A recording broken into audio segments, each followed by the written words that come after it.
Success in the music business begins with a dream, a vision. This podcast will give you, the listener, the insight and tools to turn that vision into a reality. Meet the industry professionals who work day by day behind the scenes, helping to make those dreams come true. Welcome to the business side of music. In the studio with us today, all the way from Gdansk, right? You got it. Poland, got it right.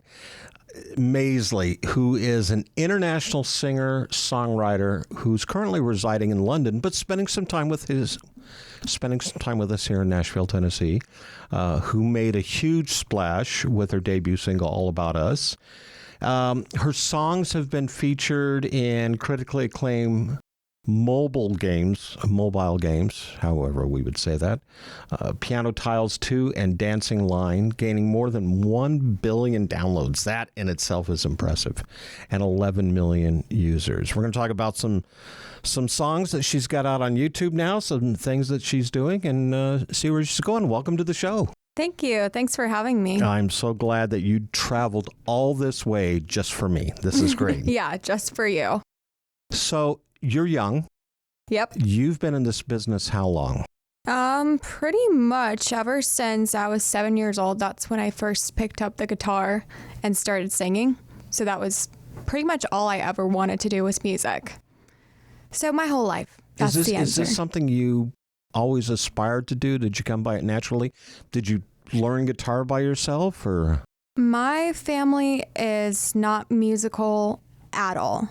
0% musical. So I somehow just really loved music. I was watching a lot of Hannah Montana, and I was just like, wow, that's such a great job. How, like, people are making this a job. I love music. I love singing. I love performing. I would put these, like, shows or whatever you might call it, fashion shows with music for my parents at home. And I really loved performing. But then I realized I didn't really like singing the songs that I would listen to. And I just thought, like, I want to do something more creative. So I just started naturally writing, and I listened to Rascal Flatts. I listened to Taylor Swift, obviously, a lot of the Miley Cyrus records. And that really influenced me because in the show I saw that they were writing music. And I was like, you can do that?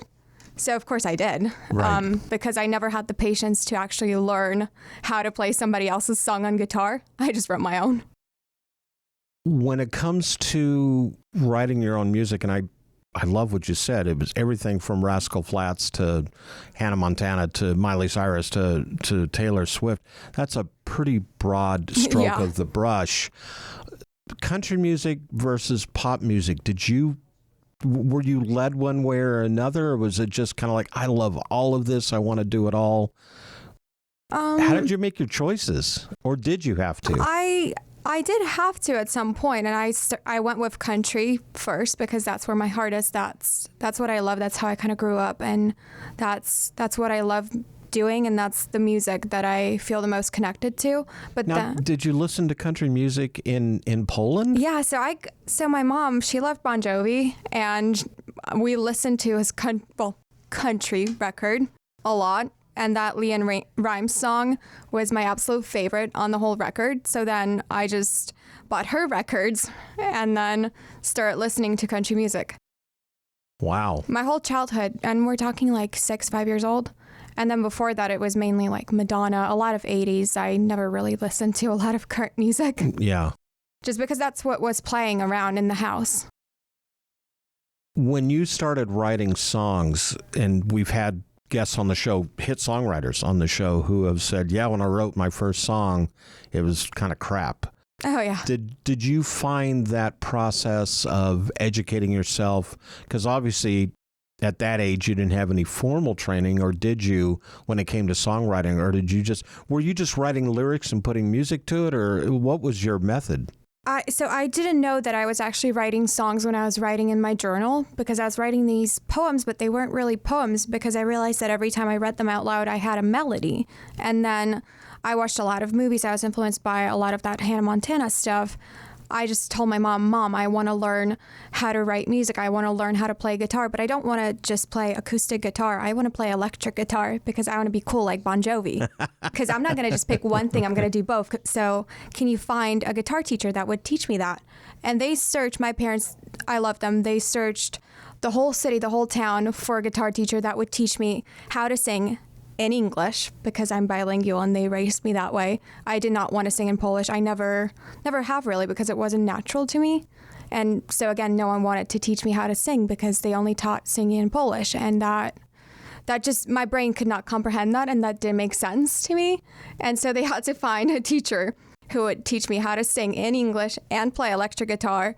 And I was 7 years old, a tiny little thing. Let's take a sidebar for a moment. In Poland, when people would play music, was most of it, I don't want to say Americanized, but was it most of it English type music, or was there Polish musical influences in pop music, or was it all from the UK and from the US? Well, the radio played a lot of, and still does play a lot of the 80s. So pretty much a lot of everything from the 80s. It's a mix. But a lot of that 80s influence was then taken on by rock bands. And there's a huge rock scene in Poland. And those were Polish singing songs with those influences. And then there's this, it's called disco polo. It's this whole separate genre of folk dance music. That's the main Polish influenced music genre, which I don't not gonna lie, I don't know anything about it because I don't listen to it. Right. But that's that. The rest, it's mainly just Western influenced. So you got into songwriting, and as you were developing that talent, did you at some point go, okay, I can actually make a living at this? Yeah, it was mainly that because I could not imagine myself doing anything else. I was whenever somebody told me, what do you want to do? I was like, I don't want to have a desk job. That's the main thing that I don't want. So What can you do that's not a desk job? And that was songwriting. And I was very lucky to get a really good placement when I started out. So that's kind of when it became a job. But I'm a person that likes to do a lot of things, and it's not the only thing I did. And I want to travel down that road when we get back from a break, because you're really, especially at your age, you're quite the entrepreneur. You've got several irons in the fire, several things that you're developing constantly. We're going to talk about that when we come back. But I want to back up just a little bit before we go there. You originally started out as using not your stage name. You used Marta, and, I did, yeah. And released a single on that we talked about, All About Us, which reached #1 in Germany and really in the singles in several other countries over in Europe. And you had 2.5 million views on YouTube. Yeah. But then you changed directions a little bit, came up with a stage name. What was the reasoning for that? Because you obviously didn't lose any momentum. But you almost kind of went down a different trail.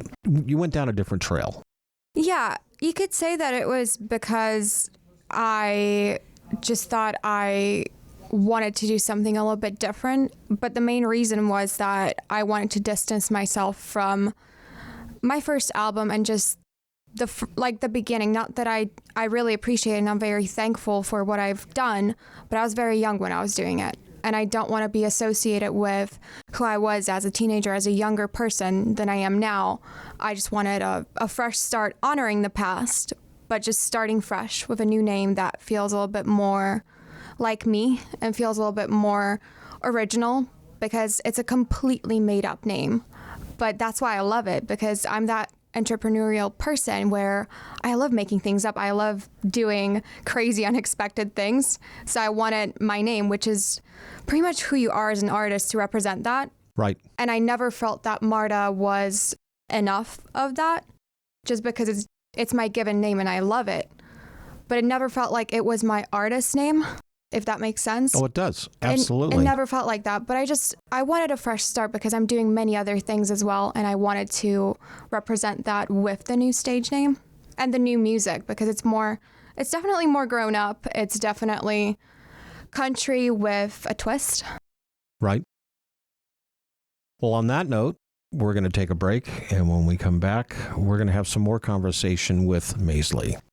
Hi, everyone. I'm Larry Butler, and I want to send you a free digital copy of my new book, The Singer-Songwriter Rulebook, 101 Ways to Help You Improve Your Chances of Success. That's right. Everything you need to know to launch your career as a singer-songwriter, all based on my 40 years in the live performance arena, and believe me, I've seen it all. In my book, you'll find the 10 things you have to deal with before even thinking about becoming a singer-songwriter performer. You'll also learn about the 5 things every singer-songwriter can do this weekend to make their live show better. 5 things I can guarantee that you are not doing already. Plus, there's tips on songwriting and staging, photo and video shoots, publishing, merch, dozens of other topics. All written for people who don't particularly like to read. And again, it's free. Just go to the Business Side of Music website homepage and look for my book cover. Click on it, and a free digital copy of my book will be yours. I'm Larry Butler, and I approve of this message. Thanks. Since 1963, Korg has been creating new experiences in music and performance. That is what drove the creation of some of Korg's most legendary products, such as the Poly 6, the M1, the Electribe, the Triton, the Minilog, the Kronos, Wave State, Op 6, and most recently the Nautilus, which is what we have here in our studio. Korg is dedicated to creating new, innovative, and uncompromising instruments which maintain the highest quality to inspire music makers, past, present, and future. Visit Korg.com or your favorite Korg dealer to get your hands on one of their products and start creating new music always. Korg, the official sponsor of the Business Side of Music. Back in the studio, Maisly is with us, as I said in the beginning, all the way from Gdansk, Poland. You got it right again. Got it right again, 2 for 2. Doing well. The day is not over. And residing in London, spending some time here in Nashville. Let's talk about your travels to Nashville. What brings you here? Well, friends and just the amazing city of Nashville. I love it here. I've been coming here on and off for, I want to say, like 7 years. So it's definitely a place really close to my heart. And yeah, I just kind of wanted to see what it's like being back, because the whole world obviously stopped because of the pandemic. And in Europe, we're pretty much still kind of struggling. So I wanted to see my friends because it was possible, and it was the only window of possibility to come to Nashville. So I decided to just go for it and kind of start to slowly get back to what I was doing before this whole thing went down. Have you done songwriting while you've been here? Have you met with songwriters? How's that journey been? It's incredible to get back to it. If you always appreciate it, but you appreciate it so much more after you've not been able to do it for so long. Yeah. With actual in-person songwriters, because I've been writing the whole pandemic, but it's just so much more beautiful when you get to see people make that human connection. And I just love all my friends, all my connections here. And it feels really incredible to be back and to be writing new stuff for a new project. And it's really, really emotional, to be honest. I was working on a thing and I just kind of teared up because I could not believe that I get to be here and that I'm, my family's okay, everyone's okay. And that it just means so much more. Right. Now. And working with songwriters, have you been doing co-writes, or are you just seeking inspiration off of them to write your own material? Because once again, this is Nashville. It's a songwriter's town. And I don't think it's all country songwriting here. No, it's not. I write with all kinds of writers. So some of them are more pop. I'm in between both genres. So it's really fun. And I always will take a co-write because you never know what you're going to learn. I'm definitely a massive solo writer, which isn't very popular here, but just because of my travel schedule, right? Sometimes it works out that way. But I do love writing with very different people here, and not just taking the inspiration to write on my own, which is something that I definitely do. But if you write songs here, they're, it's fun. You never know what you're going to write and if it's going to end up on your record or where it's going to end up. It's always a fun journey because you go into a co-write and you don't know what's going to happen with that song or if you're even going to come out with a song. When you write songs, and the couple that I looked up and listened to on YouTube, there was 3 words, which I loved because it's 3 words, 8 letters. Yeah, it is. And my wife, Debbie, and I were like going, okay, that is really cool. Why hasn't anybody thought about that before? 3 words, 8 letters, and it makes you think, okay, I get what you're trying to say. And then, of course, you had Radio Silence Visualizer. Mm-hmm. Those songs are not obviously the typical norm of a Nashville songwriting scene. So with that being said, what triggers you? What inspires you to write songs like that? Is it based off of things that have gone on in your life, or are you kind of that third eye out there that's seeing what's going on in a periphery around you? What causes you to write this type of song? It's both. I got some great advice when I was at NYU from a teacher, and he was like, watch the whole world around you, watch TV, watch everything, because every little thing around you is inspiration. And that's definitely part of how I get inspired to write. And it was honestly the best advice I ever got, because you never know what word. He was like, even on a billboard, if there's a word that you like, write it down. It might be a song.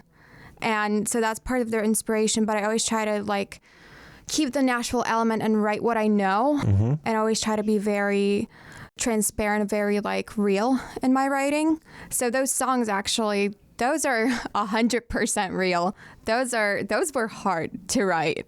But I just try to be very inventive with my writing, and I don't just want to be kind of a one type of writer, a one type of country writer, one type of pop writer. And this whole record that I did, the songs off of that record, it was a very experimental record because I did that in London with Ian Barter, who's an incredible songwriter and producer who's worked with Amy Winehouse, Paloma Faith. He's incredible, and he's worked with some Nashville people as well.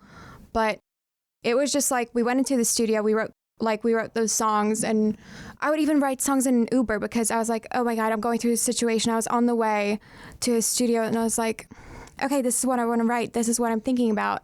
And we just went with it. We created this country pop, like a mix of everything.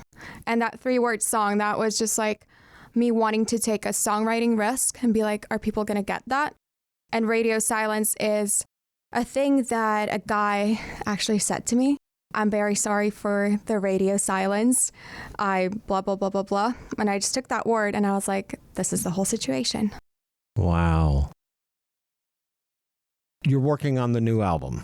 Mm-hmm. And you're recording that in London?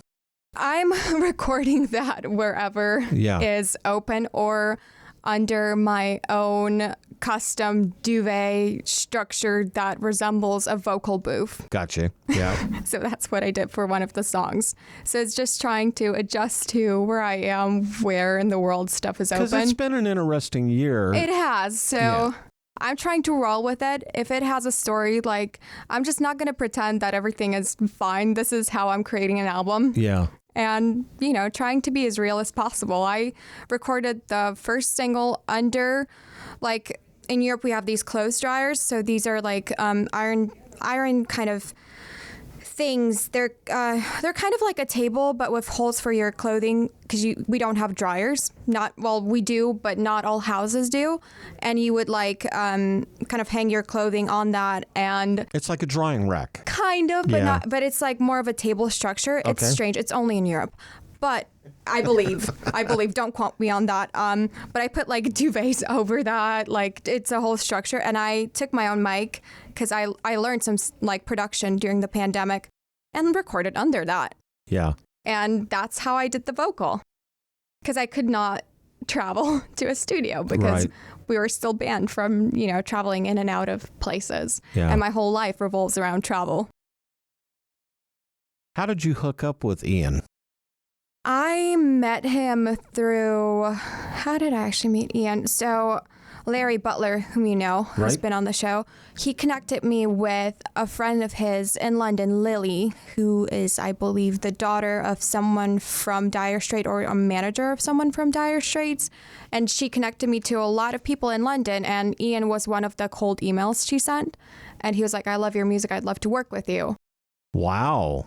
Well, yeah. And the first session we were supposed to have, he like canceled last minute because he was sick. And I was like, oh, I'm never going to work with him.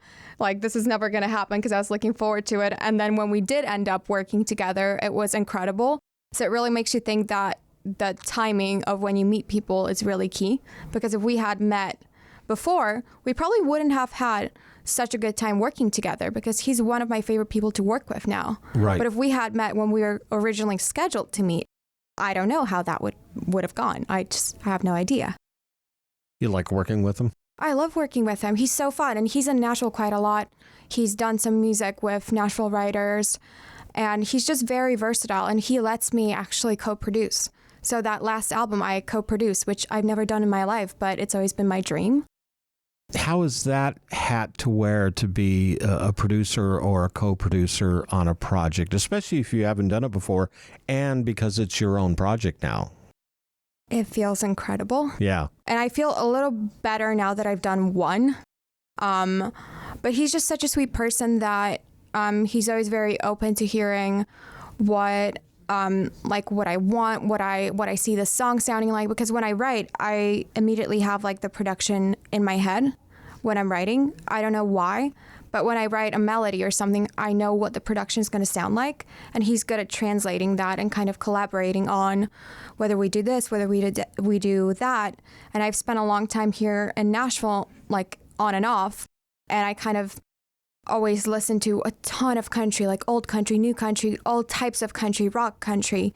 And I feel like that's where my strength comes in, where like, okay, I feel like for this new project, I know what I would I would do if I were in Nashville. I know what steel guitar I'd put in. I know what I would do. So it's really fun because he has more of that like London aspect. Mm-hmm. And I bring in more of like that Nashville or whatever. Do those two blend really well in your perspective? I think so. I think there's always room for possibility. It just depends how people perceive it, because there's always ways of blending. But I just feel like, well, my goal would be for music to be genreless and for artists not to have to pick one. I love that. Because I've done one more pop album, which is the Three Words, the Maisly album. But I'm now creating an album that's pretty much primarily country, but it's still got those references from that older album. But I don't know what the third album is going to sound like, but I want to be open to doing an album that's maybe a little bit more rock influenced or a little bit, again, pop. So you're not really concerned about pigeonholing yourself into one genre or another. It's just whatever comes out is what it's going to be. Well, obviously the writing is going to be country influenced, and I love country music. And right now, especially after this time, this is what I want to create. But what I'm saying is, like, I've done a pop album and it's been the best thing possible for me because I learned and I figured out that country is what I want to do. But if I do write like a pop single or an album, I feel like it should be okay to put that out as well. Right. Absolutely. And yeah, I'll say like I'm mainly a country artist because that's what I'm passionate about. But I also love writing and I love just learning as much as possible. And with different genres, you can also reach different types of fans. We're going to take another break. In the studio with us today, Maisly. Hi, this is Tom Sabella, the creator, founder, and co-producer of the Business Side of Music podcast. It's loyal listeners such as yourself that make our podcast successful. Take the time to sign up for our weekly newsletter. Not only does it contain information on upcoming podcast episodes, but also informative tidbits on the music industry and even bonus items that we give away. All you have to do is sign up at businesssideofmusic.com and we will send you Larry Butler's new singer-songwriter rulebook. That's it. All you have to do is go to businesssideofmusic.com, sign up, and we will send you Larry Butler's new book. Thanks to all our loyal listeners. We love you. When you have a Korg synth at your fingertips, the possibilities are endless. Be it digital, analog modeling, altered FM, wave sequencing, or the multi-engine synth. Korg gives you easy access to a variety of features to help you get the perfect sounds quickly. Whether you're a professional musician or just starting out, Korg truly has a synthesizer to help you express yourself. Visit Korg.com or your favorite Korg dealer to get your hands on one of their products to create new music always. Korg, the official sponsor of the business side of music. Back in the studio, Maisly is with us from Gdansk, Poland, and that's probably going to be the last time I say that today. So we're glad to have you here in the studio in Nashville, Tennessee. Along with everything that we've talked about, recording artist, songwriter, you're also into other aspects of the entertainment business, and it's not just the music business. It's a much deeper pool. Let's go there for a minute. Well, as Bob said, I started out with a music placement in a mobile game, and I've really enjoyed that. And it was the best thing possible because it opened me up to so many countries, so many different fans. So I kind of took that experience and created my own company that makes games. And what age were you when you started that company? Well, it's pretty fresh. I started it last year. Wow. So it's a fresh company. And what type of games? Well, they're called hyper casual games. So those are like quick, easily digestible games. Kind of like if you were to compare games to music, that would be like pop music. Okay. So pop music type of games. Right. But I'm also making any type of game. Like one we're doing is a logical puzzle with cats. Right. So Right. I'm open Okay. to, it's the main reasoning behind it is to create a company that will take on many different projects. And one game I've done in the past for my MARTA venture was a superhero game. And that was a game to promote my music and my music video. So I'm also open, to many different games because that's what I've done in the past. And that's kind of where my experience comes in. But from the video game perspective, this is really a nice way for an independent artist to possibly find some success that maybe they wouldn't find in other directions. Is that Absolutely. Is that correct? It is correct because Okay. that's the only reason why I've had success. The main reason behind it because I started with having my music placed in a game, and I don't know how it would have gone if I hadn't. Right. So that's why I was confident that I'm making the right decision by starting my own company because I've learned from that, and I know that it's worked because it has brought me those millions of views and millions of downloads. Which is so unusual for an independent artist to achieve those Absolutely. types of numbers. It's practically impossible without insane marketing numbers.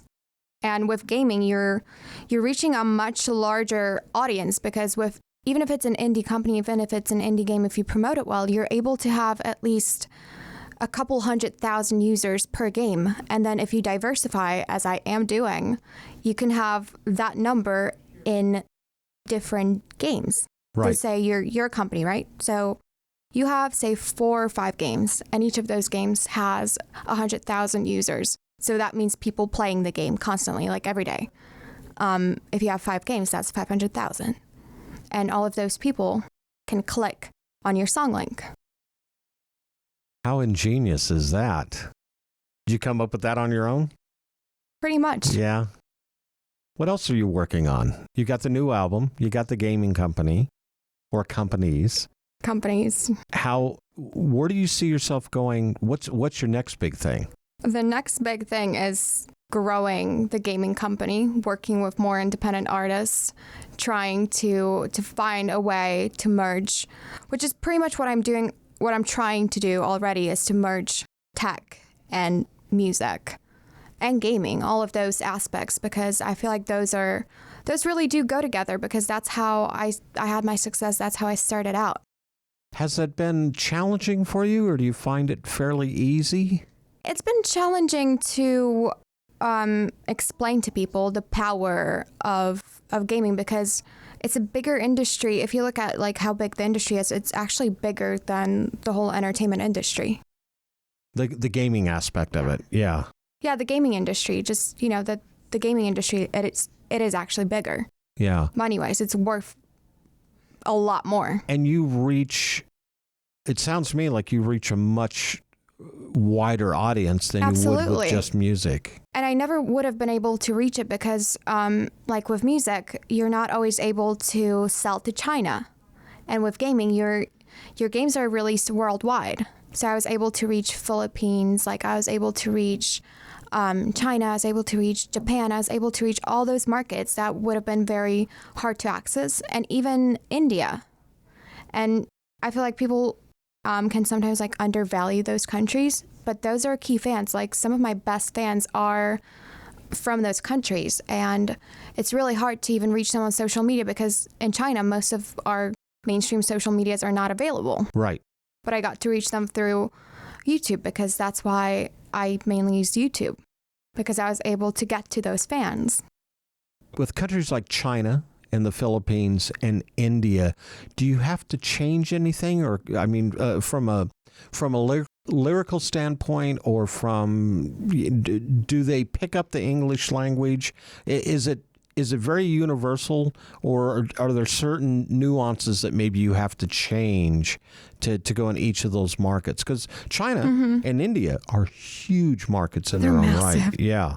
They're massive. I never changed anything, but that might have been because when I started working with the company that did piano tiles, they're Chinese. So I got to learn alongside them, and I got to learn about the market. And they were the ones that picked the song. Okay. And sure, I would say that it was it was a bit more simple than what I would have written were it not for a worldwide release. Right.